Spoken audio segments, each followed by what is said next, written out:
प्रिय मित्रों, जय श्रीमन नारायण। आज आप सभी लोग कार्तिक मास महात्म्य के लिए अष्टम अध्याय के लिए श्रवण करेंगे। यह अध्याय बहुत ही महत्वपूर्ण है। इसमें इतनी सुंदर कथा है और उद्यापन की विधि क्या है, मोह करें तो कैसे करें, कितने उपाय हैं और तुलसी मैया कैसे सजाएं, कितने दरवाजे इसमें रखें, क्या क्या करें, सारी विधि इस 8वें अध्याय में आप सभी लोग श्रवण करेंगे। नारद जी ने कहा कि हे राजन, अब मैं कार्तिक मास के व्रत की उद्यापन विधि सम्यक प्रकार से वर्णन करता हूँ, उसे ध्यान पूर्वक सुनिए। व्रती को चाहिए कि कार्तिक मास में शुक्ल पक्ष की चतुर्दशी को व्रत के संपूर्ण फल प्राप्त्यर्थ और विष्णु भगवान की प्रसन्नता के लिए उद्यापन करे, मोह करना चाहिए। तुलसी के ऊपर सुंदर 4 दरवाजे बनाए और बंधनवार तथा फूलों से सुसज्जित करे, हार श्रृंगार करे, चमर से सुशोभित करके मंडप बनाए। चारों द्वारों पर मिट्टी के बने हुए पुण्यशील, सुशील, जय और विजय नामक 4 द्वारपालों को पृथक पृथक बैठा दे, अलग अलग करके बैठा दे। तुलसी की जड़ में 4 रंगों से सुशोभित उत्तम सर्वतोभद्र का चक्र बनावे चौकी के ऊपर। उसके ऊपर पंचरत्न नारियल रखे और शुद्ध कुंभ पीतल का रख करके उसमें पीला वस्त्र, साड़ी, श्रृंगार भगवान के लिए वस्त्र से उस कलश को आच्छादित कर दे। उस कलश के ऊपर शंख, चक्र, गदा, पद्म और पीतांबरधारी लक्ष्मीपति भगवान नारायण के प्रतिमा को स्थापित करे, अर्थात लक्ष्मी और नारायण की सोने की मूर्ति को स्थापित कर दे। कार्तिक मास का व्रती इंद्रादि लोकपालों का पूजन मंडल में करे। द्वादशी को विष्णु भगवान जागे थे, त्रयोदशी को देवताओं ने विष्णु भगवान का दर्शन किया था, चतुर्दशी तिथि को देवताओं ने उनका पूजन किया था। इसीलिए विष्णु भगवान की उद्यापन पूजा चतुर्दशी तिथि को शांत मन से की जाती है। इस दिन संयम और शांत चित्त से व्रत को करना चाहिए। अपने गुरु की आज्ञा अनुसार सुवर्ण की मूर्ति बना करके 1650 16 प्रकार की पूजा की विधि है। पुरुष सूक्त और श्री सूक्त से भगवान का पूजन करना चाहिए और नैवेद्य आदि से भगवान का पूजन करें। विविध प्रकार के मांगलिक गायन, वाद्य, कीर्तन करके उस रात्रि में जागरण करें।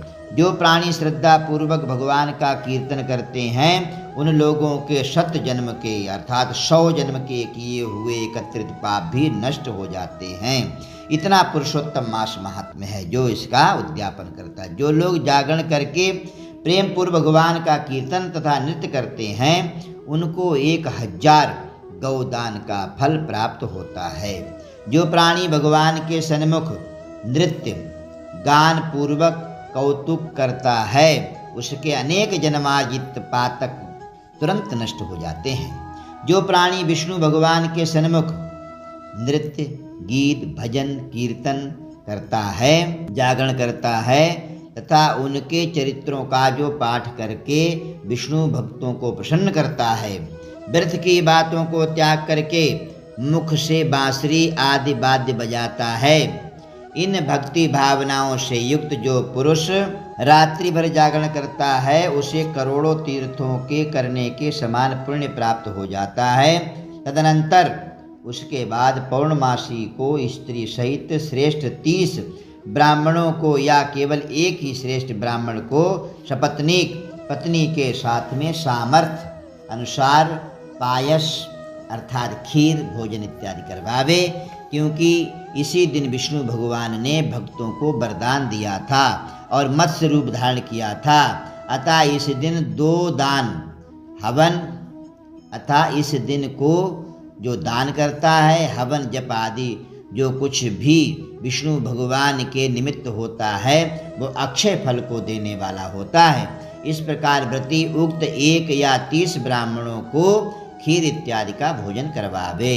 अतः देवताओं के देवता भगवान नारायण विष्णु तथा और देवताओं को अलग अलग प्रसन्न करने के लिए अतो देवा इन दोनों वैदिक मंत्रों से प्रार्थना करनी चाहिए। उन ब्राह्मणों को अपनी सामर्थ्य के अनुसार दक्षिणा दे प्रणाम करे। पुनः विष्णु देव की पूजा कर अन्य देवताओं तथा तुलसी मैया का भी पूजन करना चाहिए तथा कपिला गौ का पूजन कार्तिक व्रती सावधानी से करे। व्रत का उपदेश करने वाले सपत्नीक गुरु तथा सपत्नीक ब्राह्मणों को वस्त्र आभूषण से पूजन करके क्षमा प्रार्थना करनी चाहिए। क्षमा प्रार्थना आप सब लोगों की अनुकंपा से मुझ पर भगवान विष्णु सदैव प्रसन्न रहें, ऐसी प्रार्थना करनी चाहिए। क्या लिखा है? युष्मत् प्रसादात् देवेशः प्रसन्नोस्तु सदा मम। भगवान आप लोगों के आशीर्वाद से हमारे ऊपर हर समय प्रसन्न रहें। इस व्रत के करने से मेरे 7 जन्मों के किए हुए पाप नष्ट हो जावें और मेरी संतान चिरंजीवी हो। इस पूजा के द्वारा मेरी सभी अभिलाषाएं पूर्ण होवें। मेरी मृत्यु होने के पश्चात मुझे अतिशय दुर्लभ विष्णु लोक प्राप्त होना चाहिए। व्रत करने वाला इस प्रकार ब्राह्मणों से क्षमा प्रार्थना करे और भगवान से भी प्रार्थना करे। फिर उन ब्राह्मणों को विदा करे। पूजा की इस संपूर्ण वस्तुओं को गौ के साथ गुरु को दे दे। इसके पश्चात बंधुओं और मित्रों के साथ स्वयं भी भोजन करे। कार्तिक अथवा माघ मास के उद्यापन के नियम इसी प्रकार कहे गए हैं। इस प्रकार जो प्राणी विधान सहित कार्तिक मास का व्रत और उद्यापन करता है वो पाप रहित होकर के मनोभिलषित कामनाओं को प्राप्त करता है। अंत में विष्णु लोक में निवास करता है। तीर्थों और दानों तथा सब व्रतों के करने से जो फल प्राप्त होते हैं उनसे करोड़ गुना अधिक पुण्य फल विधि पूर्वक कार्तिक मास के व्रत करने से मिल जाता है, उद्यापन करने से मिल जाता है, मोक्ष करने से मिल जाता है। वे प्राणी धन्य हैं, वे पूजनीय हैं और उन्हीं का इस संसार में जन्म लेना सफल है जिन्होंने विष्णु भगवान की भक्ति में तल्लीन होते हुए कार्तिक मास का व्रत किया है।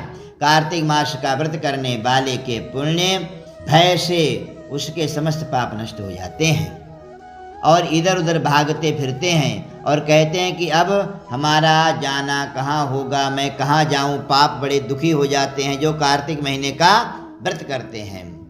इस कार्तिक मास के व्रत के विधान को जो भी भक्ति पूर्वक सुनता या वैष्णवों के सन्मुख सुनाता है वे दोनों इस व्रत के द्वारा संपूर्ण पापों को नष्ट करके भगवान नारायण के परम धाम के लिए जाते हैं। यह आप सभी लोगों ने कार्तिक मास के व्रत का महात्म्य श्रवण किया। आगे आप सभी लोग 9वें अध्याय के कथा के लिए श्रवण करेंगे। जय श्रीमन्नारायण।